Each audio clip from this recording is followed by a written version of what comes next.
എന്നെ പോലെ ഈ കോവയ്ക്ക ഇങ്ങനെ പച്ചക്ക് കഴിക്കുന്ന ആരെങ്കിലും ഒക്കെ ഉണ്ടോ? ഞാൻ ഇന്ന് കുറച്ച് കോവയ്ക്ക പറിക്കാനായിട്ട് ഇറങ്ങിയതാണ് കേട്ടോ. ഇത് ഞാൻ 5ാം ക്ലാസ്സിലൊക്കെ പഠിക്കുന്ന സമയത്ത് എന്റെ മരം പദ്ധതിയിൽ കിട്ടിയ ഒരു മരമാണ്. പക്ഷെ ഇത് എന്ത് മരമാണെന്ന് എനിക്ക് ഇതുവരെ മനസ്സിലായിട്ടില്ല. അപ്പൊ അതിനകത്തിലാണ് കേട്ടോ നമ്മുടെ കോവലെല്ലാം പടർന്നു പിടിച്ചിരിക്കുന്നത്. നിങ്ങൾ ഈ കോവയ്ക്ക വെച്ച് മീൻകറി ഉണ്ടാക്കി കഴിച്ചിട്ടുണ്ടോ? ഞാൻ ആദ്യമായിട്ട് കോവയ്ക്ക മീൻകറി കഴിക്കുന്നത് എന്റെ വല്യമ്മേന്റെ അടുത്തുനിന്നാണ്. ഇപ്പൊ നമ്മൾ ഈ ഒളിച്ചിരിക്കുന്ന കോവയ്ക്കകളെയൊക്കെ പറിച്ചെടുക്കുന്നത് കോവയ്ക്ക മീൻകറി ഉണ്ടാക്കാനായിട്ടാണ്. അധികം മൂത്തിട്ടില്ലാത്ത കോവയ്ക്ക പറിച്ചെടുത്ത് കറുമുറ കഴിക്കാൻ ഭയങ്കര ടേസ്റ്റ് ആണ്. ഞാനിതിന്റെ കട്ട ഫാനാണ് കേട്ടോ. നമ്മൾ രാസവളങ്ങളൊന്നും ഉപയോഗിക്കാത്തതുകൊണ്ട് തന്നെ ധൈര്യമായിട്ട് കഴിക്കാം. ഈ കോവയ്ക്ക പറിച്ചെടുക്കുമ്പോൾ അതിനകത്തിലൊരു കറയുണ്ട് കേട്ടോ. അതിങ്ങനെ വെറുതെ ഇലയിൽ തുടച്ച് കളഞ്ഞാൽ മതിയേ.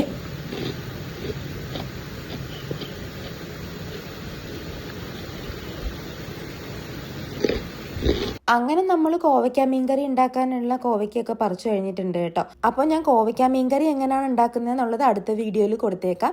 എല്ലാവരും വീഡിയോ കണ്ടിട്ട് ട്രൈ ചെയ്ത് നോക്കണം കേട്ടോ.